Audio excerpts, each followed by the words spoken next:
wrestling fans, 1 week from tonight is WWE's 5th largest pay-per-view on the calendar year. Let me say that again.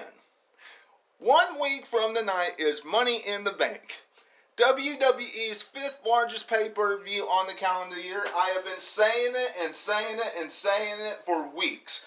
WWE has always made it where Money in the Bank is its 5th largest pay-per-view. This year,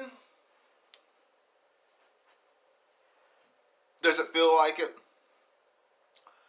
Does Money in the Bank 2020 feel like something that we genuinely are invested in, that we genuinely want to see next Sunday? Creepy, cryptic storytelling by Mr. Rogers himself, Bray Wyatt, taking on everybody's lackluster Universal Champion, monster Braun Strowman. Drew McIntyre taking on the Monday Night Messiah, Seth Rollins.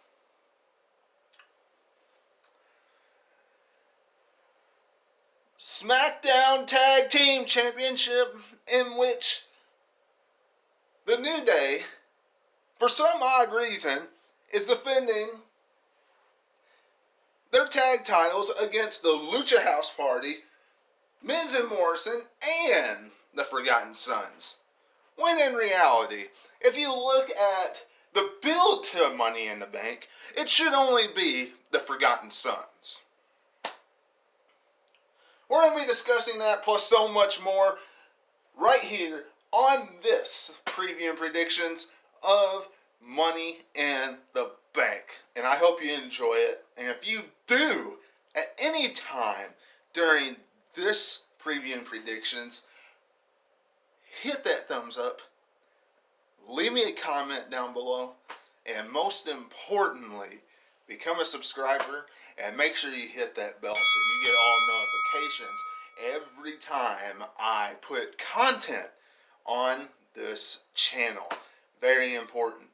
Very important that you do all that stuff so YouTube pushes out the stuff and so you get content as soon as I put stuff out. Now, wrestling fans, Money in the Bank next Sunday. When we look at this pay-per-view and we look at how WWE has presented it, especially the build towards next Sunday, they're really only booking and building it towards one match, and one match only. That is Titan Towers, Money in the Bank. Who's going to grab those brass rings of Vince McMahon, grab that briefcase, and Titan Towers? One of the most unique Money in the Bank matches in history. Titan Towers, women's and men's match at the same time. They announced it on SmackDown this past Friday. How they're going to do this remains to be seen. Are they going to make this like real cinematic, like they did the Boneyard match, like they did the Firefly Funhouse match at WrestleMania? Or are they going to just have cameras all over the Titan Towers and just have all the women and all the guys in there beating each other up all over every floor of Titan Towers?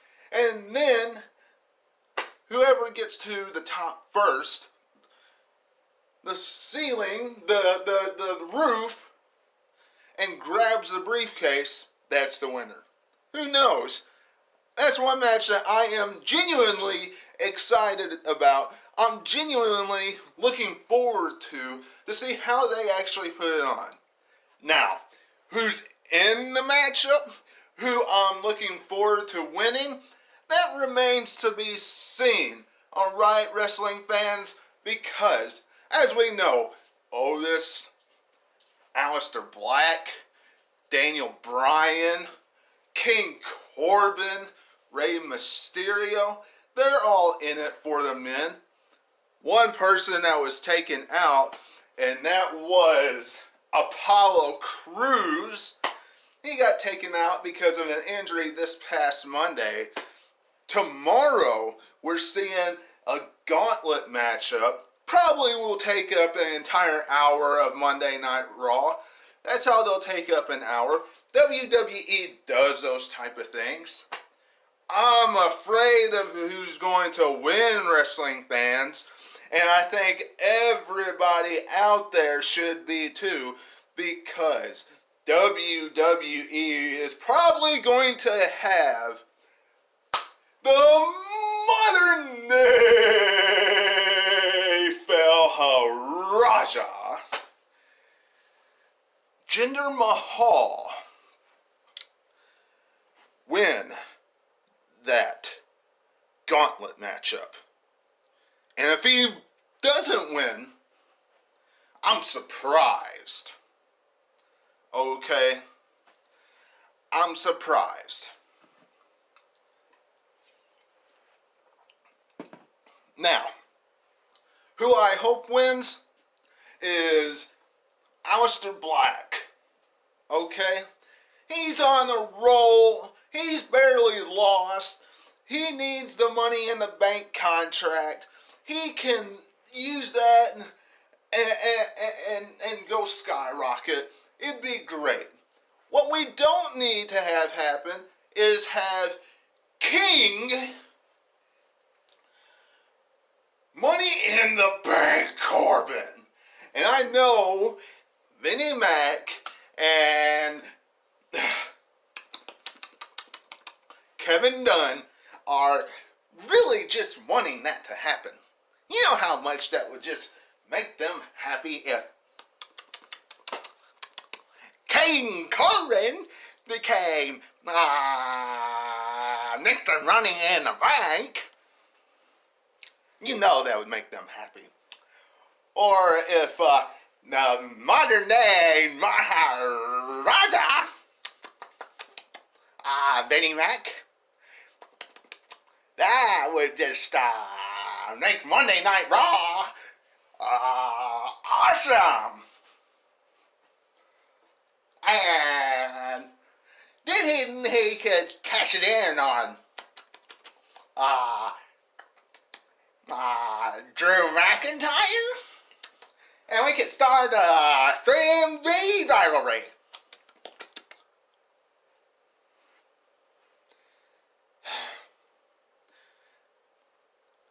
Help me.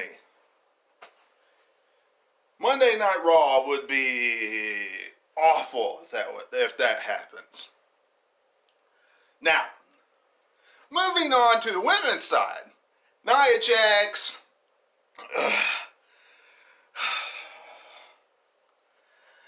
Liv Morgan, Lacey Evans, Asuka, Carmella, Shayna Baszler. There's really one person that needs to win this, and one person only, and that is Shayna Baszler. That's it. Only one. Rectify what you did at WrestleMania and shoot Shayna Baszler to the top. Period. Bray Wyatt versus Braun Strowman. Bray Wyatt, Mr. Rogers himself, going around spitting out nursery rhymes about Braun Strowman when he was in the Wyatt family and the Black Sheep. Did Braun Strowman do much with the the Wyatt family and being the black sheep? No. I think everybody out there would agree. Now, it's been alright storytelling. Everybody likes Bray Wyatt. Whether you like him for the Fiend character, or you like his Firefly Funhouse, or you get scared of him because of one of those reasons, he gets a good reaction.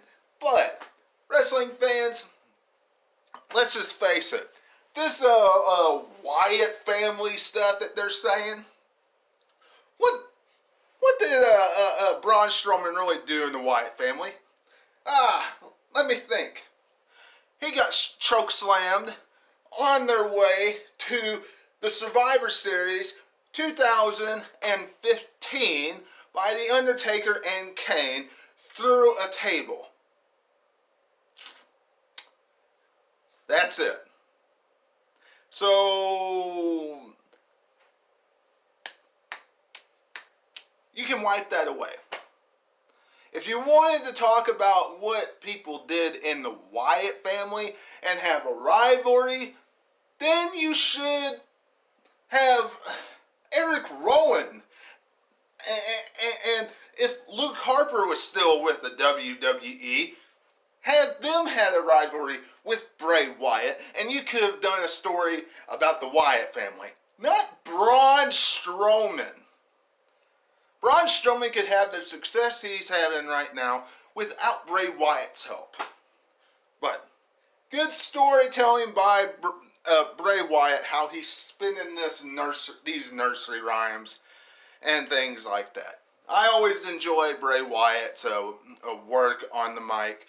Always have, okay? Even though sometimes it's not believable. Because WWE always had him lose up until this point with the Fiend character. Drew McIntyre versus Seth Rollins. Let's just face it. Drew McIntyre is taking on Seth Rollins for right now because of a couple of different reasons. It's the 5th largest pay-per-view on the calendar year, and they need somebody that is a big name to help carry Money in the Bank. Who better? Seth Rollins for Drew McIntyre's first, in my eyes, title defense. I'm sorry, WWE. I'm not counting. Well, it's the Big Show. I'm not. That happened just so they could put Big Show on WrestleMania's card. I'm not counting that as his first title defense. Seth Rollins will lose to Drew McIntyre, hands down. I mean, there's no chance in him winning. Will we have a cash-in? Probably not. They will probably save Titan Tower's destruction for the main event, if you ask me. But Drew McIntyre will go over here. He'll be victorious. And sooner rather than later, wrestling fans, we will see the modern-day Phil Haraja taking on Drew McIntyre. Whether that's because of a cash-in or whether that's because of just a rivalry remains to be seen. But it will be sooner rather than later. Whenever Seth Rollins is done with Drew McIntyre. Tamina taking on Bayley. Does anybody really care about this matchup? Seriously, does anybody care about it? Now, Tamina, honestly, should be victorious here, I think. Just have her get a short title reign, just let her. Okay?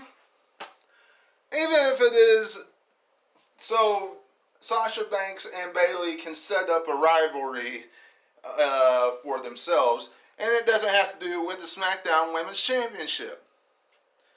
Have that fall apart at Money in the Bank and have their rivalry set up. To me, it can go one way with the title. It's not like it's going to matter. Ratings are dwindling right now for wrestling as a whole anyway. So it's not like the title being on Bayley and the title being on Tamina is going to make that big of a difference or an impact. It's not. So let us see a good rivalry Bayley and Sasha Banks, and then have Tamina just do something with the SmackDown Women's Championship. Give her one title reign, and then have it move on. Let me know what you're thinking about that in the comments below. The New Day. If you ask me, they should only be facing the Forgotten Sons. Let's just face it. Okay? It's not like it matters. They win, they're holding on to the belts a little bit longer. If they lose, they're only dropping them so they can capture them not too long, not very long, for a short period of time, so they can capture them again and become, in WWE's eyes, the greatest tag team in WWE history. That's it. Do I agree with it? Of course not. But they're facing Lucha House Party, the Forgotten Sons, and Miz and Morrison at Money in the Bank. I don't care about that particular matchup. But in all, this pay-per-view is falling a little flat for me. It just has. There's no United States Championship matchup. They used that entire stable to help build up Drew McIntyre. They used Andrade. They used, Zelina Vega's entire stable.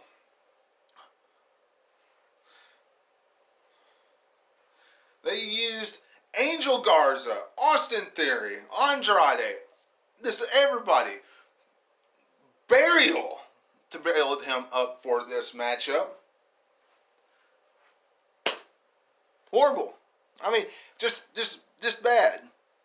They could have built them up. They could have had a good matchup at Money in the Bank. Make them an awesome force. Could have added something good to this card. But no.